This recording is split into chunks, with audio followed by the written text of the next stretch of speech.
I noticed him for the first time on a Tuesday evening, the kind of ordinary day that doesn't leave any mark on your memory unless something goes wrong. And at the time, nothing felt wrong at all. I was walking home after a long shift, boots heavy, head down, thinking about nothing more than a cup of tea and a quiet night, when I became aware of footsteps that didn't quite belong to the rhythm of the street.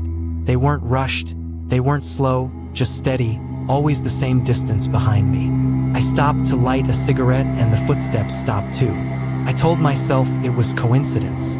London is full of people walking nowhere in particular. But when I started again, so did they, perfectly timed, like an echo that knew me better than I knew myself. I didn't turn around because there was no fear yet, just curiosity, the kind you brush off because you don't want to look foolish.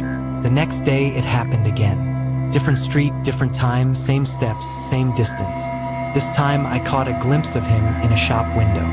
Not clear, just a reflection layered over my own. A man in work clothes, dusty jacket, broad shoulders, head slightly down. He looked like a tradesman, maybe a bricklayer or a mason, someone you'd see on any site. Nothing strange about him, except the fact that when I spun around, there was no one there. A few days later, I found chalk marks outside my flat, faint lines on the pavement, measurements scratched near the door frame, neat and deliberate. I assumed it was council work or kids messing about, but something about the precision bothered me. I work in construction myself. I know the difference between random and planned, and this was planned. From that point on, the following became routine. Mornings, evenings, sometimes even in crowded places where it shouldn't have been possible to feel alone. Yet I did because I could feel him there, always behind, never beside, never in front.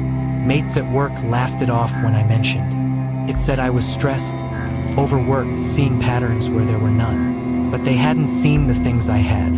The faint handprints in drying cement near a site I passed every day. The smell of wet stone in places where it didn't belong. The way old walls seemed newer somehow when I walked past them, like they'd been touched recently, worked on. One evening, I got home and found my front door slightly ajar. Nothing missing, nothing disturbed, except for a small pile of dust by the skirting board. Gray and fine, the kind you get when stone is cut. I didn't sleep that night. I sat on the sofa with the lights on until morning, listening for footsteps that never came. The silence felt heavier than the noise ever had. The next day, I took a different route home. Longer, busier. I even doubled back on myself, cutting through streets I never used, just to prove I wasn't being followed. It didn't matter. I saw him again in the reflection of a bus window. Closer this time, close enough to notice details I hadn't before. Cracked knuckles, cement ingrained deep into the lines of his hands, like it had been there for years and would never wash out. His face looked wrong in a way I couldn't explain. Not distorted, not threatening, just out of place, like it belonged to an old photograph rather than the present. That night, there was another note at my door. No envelope, just a folded piece of paper, weighted down with a small stone. I knew before I picked it up that it wasn't random. It said, "Still cutting corners." Nothing else. My stomach dropped because suddenly the following made sense in a way I didn't want it to. Years ago, when I was an apprentice, there had been an accident. A rush job, cheap materials, a wall that wasn't set properly, collapsed without warning. One man didn't walk away from it. He was a mason nearing retirement. Quiet bloke, the kind who measured twice, sometimes 3 times, and always said to do things properly or not at all. The case was closed quickly. Faulty plans, bad luck. Everyone moved on, including me. Or at least, that's what I told myself. After the note, the following stopped feeling passive and started feeling deliberate. Like he wasn't just behind me anymore, but guiding me, steering me towards certain streets, certain buildings, old places, half-forgotten sites where work had been done badly and covered up. Every time I passed one, the smell of stone grew stronger, the air heavier, like the city itself was remembering things it had been forced to forget.